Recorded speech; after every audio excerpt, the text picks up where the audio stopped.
Hey guys, YouTuber100 here. Alright, now we're in with another Marvel Cinematic Universe review, with my review of Iron Man 3. Yeah, so I'd say this is a pretty good movie right here. Yeah.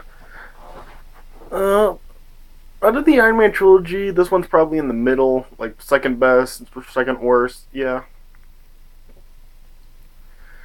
Uh, it is probably a little better paced than the second movie. Yeah. Yeah. I don't know, but yeah, I like the last third of this movie the most out of this entire movie. Yeah, with the first two thirds of this movie, it's like not really bad or boring. I just feel they're kind of slow. Like I feel like they're just kind of. It just takes a while for this movie to really oh, what should I say? It takes a while for the movie to really become as interesting as it gets. First two thirds, it kind of feels and like they're just laying it out, and they're just trying to really stretch out the stuff in this movie, and yeah, it just feels like most of the first two thirds of this movie are just feel like a lot of filler, and it's just a lot more talking, and just it goes really off. But I mean, the movie still does it is still overall good. I mean, it still does have a lot of good things about it. Yeah, the plot for this movie, I don't know. I mean, I feel like the plot for this movie is probably the one that is the most difficult to really follow. That's how it was for me.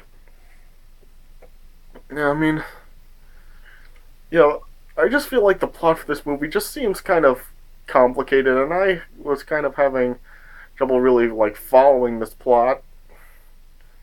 Yeah, I mean, yeah, this just has a scientist that wants to uh, kill Tony or something. Yeah, and he's using some research from another woman scientist, and yeah, he's just using stuff to try to mm, like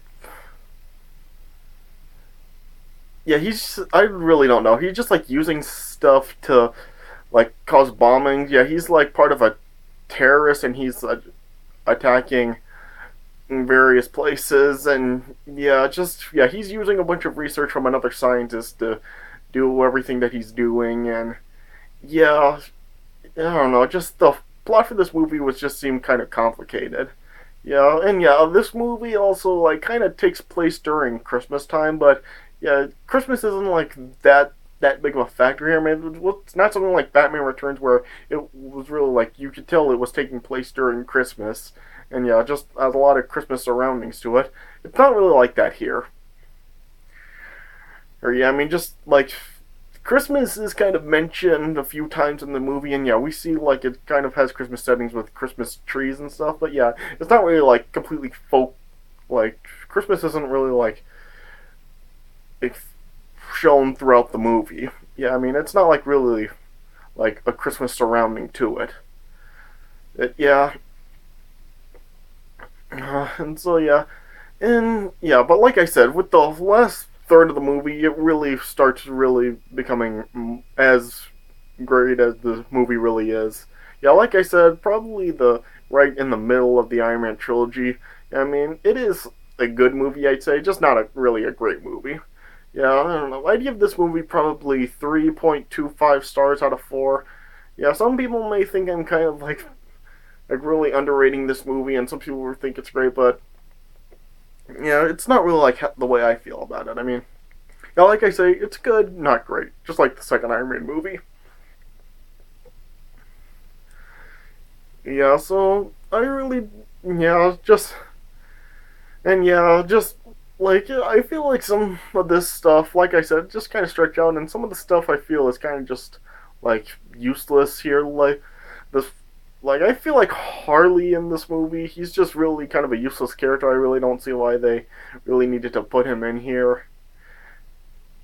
And yeah, just I feel like he is kind of a useless character. He doesn't really like contribute that much. I mean, it's shown that he's like has intelligence and he's helping Tony out with some stuff, but I don't know. I mean, I feel like he just when it comes down to it, he's kind of a useless character here.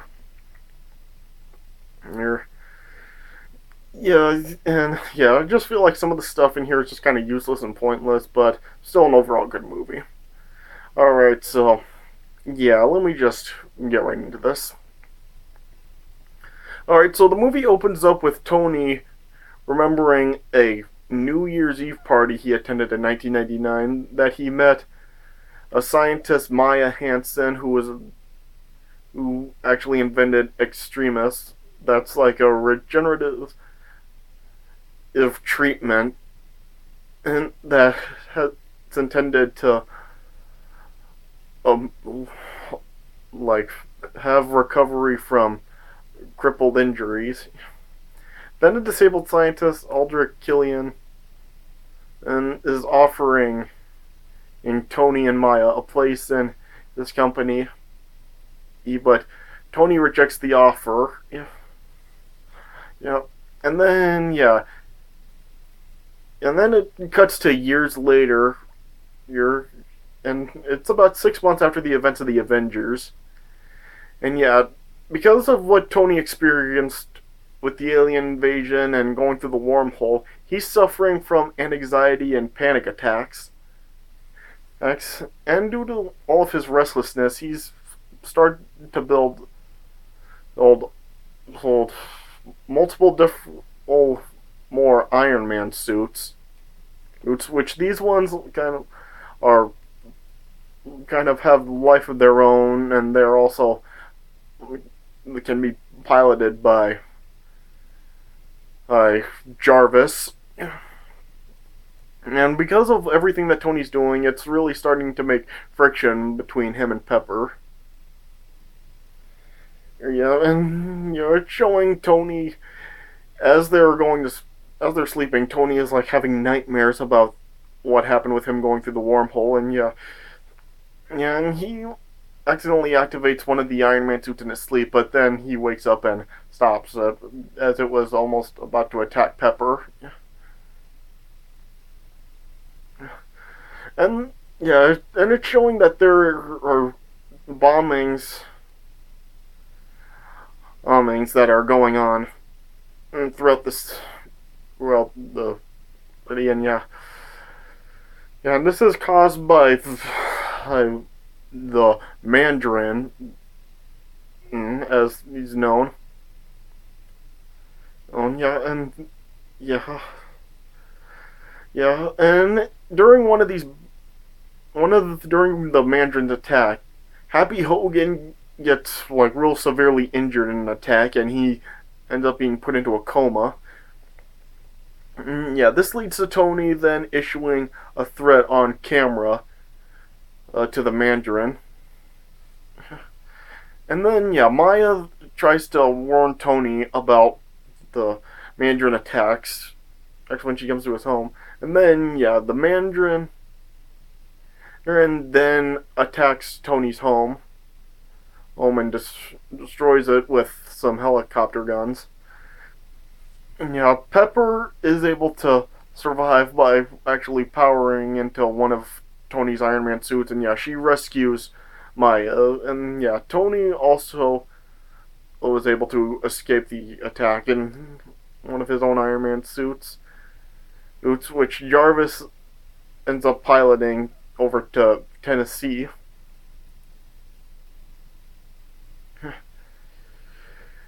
But then and then it's shown that Tony's his armor doesn't have enough of the power to return him to California, and then he's believed to be dead by the rest of the world. But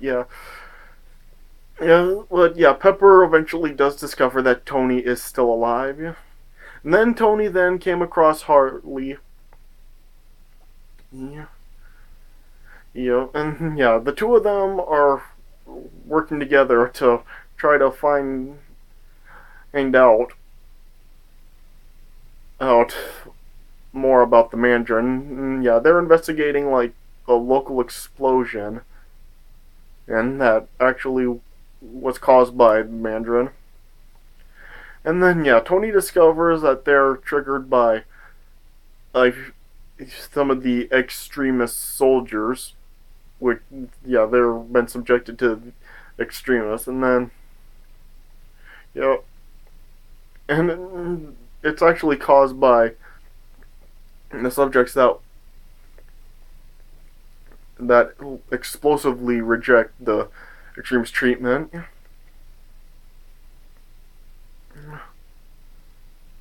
And then yeah, Tony then actually witnessed the extremists when two agents of the Mandarin, Brant and Seven, actually attack him. And yeah, and then eventually Tony is able to trace the Mandarin back to Miami with the help of Harley. Then yeah, he infiltrates the Mandarin headquarters with his weapons. Then he discovers that, well, he thinks anyway, that the Mandarin was actually English actor Trevor Slattery. Yeah, because yeah, Trevor told Tony that he was the Mandarin. Well, he believed that he was the Mandarin. Yeah. But then eventually, Killian then ended up capturing Tony after taking him out. Yeah. Oh yeah, and then yeah, Killian actually now uh, controls Maya's research or to cure his own disability. Yeah, and then it's revealed that he's the real Mandarin, and he's also kidnapped Pepper. And yeah, he's just using Trevor as a cover up for him. Yeah, and then yeah, Killian shows Tony that Pepper is also being subjected to extremists to gain Tony's aid to fix the flaws of the extremists. And yeah, and Maya then had a change of heart on Killian, and yeah, she was telling Killian to let Tony go, but then, and Killian just then shot and killed old Maya. And then he ended up like luring Rhodes, who was used to be the War Machine, and now he like renamed himself as the Iron Patriot. And then yeah, after the Iron Man suit that he took from Tony in the previous movie, he's now made a like a red, white, and blue American style armor, which actually looked pretty cool. Yeah, yeah, and then yeah, he lured Rhodes out of the suit, which ended up just being a trap in order to steal the armor. And then yeah, then Tony eventually escaped from Killian's capture, and then yeah, he then and met back up with Rhodes, and then yeah, they then learned that Killian had a plan to actually attack President Ellis, who was actually aboard Air Force One. Yeah, and yeah, they eventually then made it to Air Force One, and then yeah, they were actually able to stop. Well, they were actually able to save some other people that were aboard, but Killian actually ended up abducting Ellis and destroyed the Air Force One. And then they eventually traced him back to uh, an impounded oil tanker that and his intent was to actually kill Ellis on live television. And then it was shown that Vice President would be a puppet leader. And then yeah, and he was actually following orders from Killian in exchange for the extremist cure for the disability that his daughter had. And then yeah, Tony and Rhodes then split up. Tony went to save Pepper, and then Rhodes went to save the president. And then yeah, they Tony summoned all of the Iron Man suits that Jarvis was controlling. And yeah, and then Rhodes eventually was able to save the president and take him down to safety. And yeah, Tony discovered that Pepper had survived the procedure of the extremists. And as he was trying to save her, a rig ended up collapsing, and Pepper presumably fell to her death. And then yeah, Tony then confronted Killian, and yeah, they went at it. And then yeah, Killian ended up destroying a couple of the Iron Man suits, and then yeah, Tony then ended up trapping Killian in another suit that ended up self-destructing, but he ended up surviving the explosion. And then it showed that Pepper had the extremist powers, and she was able to survive the fall. And then yeah, she ended up killing Killian. And yeah, and then Tony just ordered Jarvis to just destroy each Iron Man suit to show his devotion to Pepper. And yeah, then the Vice President and Trevor ended up being arrested. And then yeah, Tony, he helped Pepper stabilize the extremist effect, and Tony also ended up undergoing some surgery to actually remove the shrapnel in his chest that was just right near his heart. Then he ended up just throwing the arc reactor that was stored into his chest right into the sea. And then he just said that it will never change that he's Iron Man. And then yeah, then the movie just cut to credits. And then of course, right after the credits, as Tony was like finishing up his story, he like woke up Bruce Banner that was actually falling asleep while listening to his story. And yeah, just kind of a silly way to end it. And yeah, that's how the movie ended. So yeah, like I said, 3.25 stars out of 4. Yeah, I mean, well, it is overall good, but yeah, I think that the last third of the movie, as I said, is really what makes this movie as good as it was. Like I said, the